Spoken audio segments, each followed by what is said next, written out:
The annual Consumer Electronics Show, otherwise known as CES, is the place for manufacturers and companies to showcase their most bleeding-edge pieces of technology and how they can improve the future of humanity. Everything from AI, robots, televisions, medical tech, and urine samples. That's right, the one thing that everyone's been clamoring and waiting for, measuring the health of my piss. Alright, I don't want to get age restricted for that one, but that part's not clickbait, it's real. Anyways, let's get into this actual CES roundup.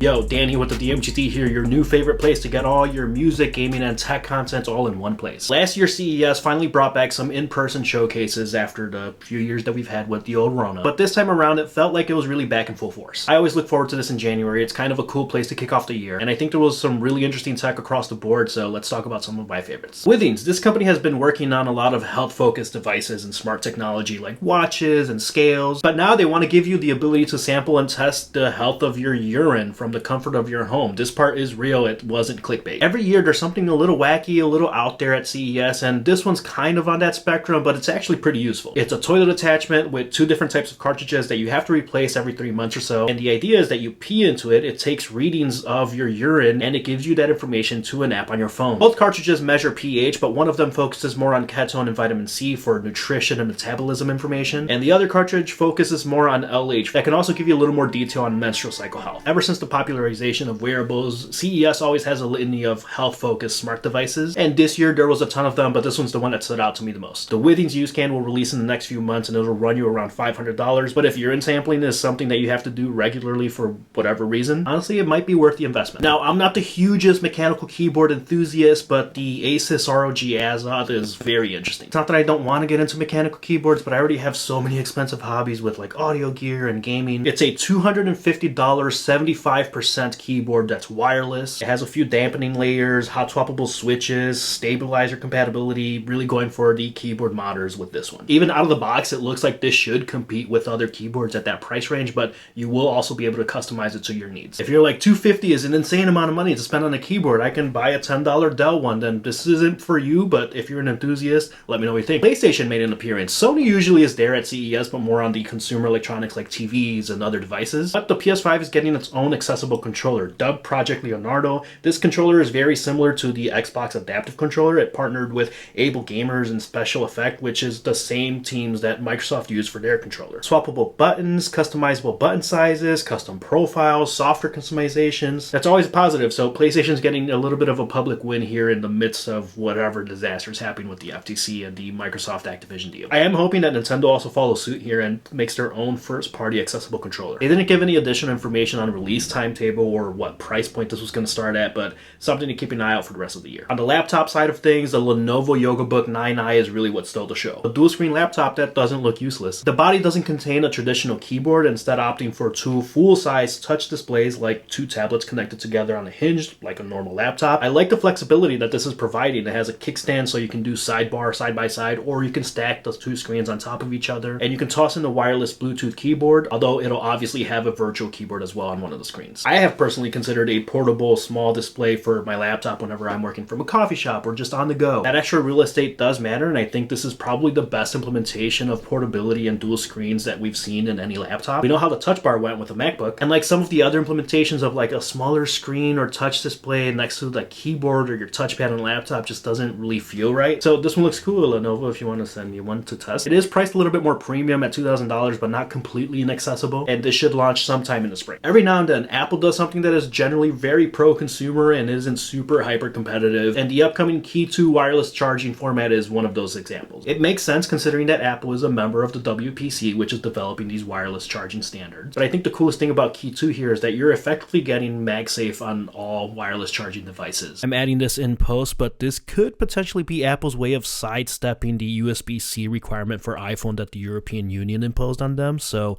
we'll see. This isn't like a major breakthrough in wireless charging technology, but it is a cool way to have MagSafe available to non-Apple devices. It's truly one of those just like convenience and straight first world problem things, but I don't know, I like it and it's convenient. Let's talk about gaming monitors because man, there were so many at CES this year. Asus, man, they really had a good CES, but there are two that really stood out to me, the Asus Swift Pro and the Asus ROG OLED. The Swift Pro is specifically targeting esports professionals here. This is an insanely high refresh rate monitor, up to 540 Hz overclock with a base of 480 Hz. It's a TN panel naturally. But like I mentioned, for an esports pro or aspiring esports players, this is an insane upgrade. I'm honestly not even sure how much of a difference you'd be able to tell from like 240 to 480 on top of 480 and 540 being at the bleeding edge of what hardware can even push on the FPS side. I mean, I get it. Games like CSGO and League of Legends and Overwatch aren't exactly the most graphically demanding titles, but how many people can legitimately say that their gaming machine can pump out that many frames? This one will be really interesting to do some like real world tests and see if the human eye can even detect that type of frame rate. But again, CES, bleeding edge, this is the cool part, right? Speaking of monitors, the Asus ROG Swift OLED is very cool. Of course, this isn't the first OLED monitor, but the price points are starting to get a little bit more accessible, so you don't have to buy like an OLED TV to then put on your desk. But this one comes at 1440p, a 240 Hz refresh rate, HDMI 2.1 obviously, but OLED. I'm personally keeping an eye on this space because while I love my Acer Predator 27-inch that has 4K 120 Hz refresh, with the PS5 now, gaming on my LG CX is just incredible. The OLED just looks way better. It's much nicer to consume content on it, and I want that experience on my desk. Unfortunately, they didn't give a price on this monitor specifically, but it should come out in the first half of this year. And finally, TV tech. This is always one of my personal favorites and one of the bigger sections of CES every single year. Specifically, I want to talk about MicroLED and Samsung's iterations on this. Today, in general, LG is still sort of king of the castle when it comes to TVs and TV technology for home consumers. The M3 specifically is very cool. It's got like a wireless audio and video receiver. But we're getting some relatively fast improvements to MicroLED tech. So real quick, Mini LED is like the display tech that is powering the MacBook Pros and giving you very similar to OLED performance on blacks, but with the added benefit of higher brightness for better contrast ratios and more color accuracy. Although on a black screen, you still get a little bit of a haloing effect. However, MicroLED is basically taking the concept of OLED but making it inorganic, so you don't have to deal with the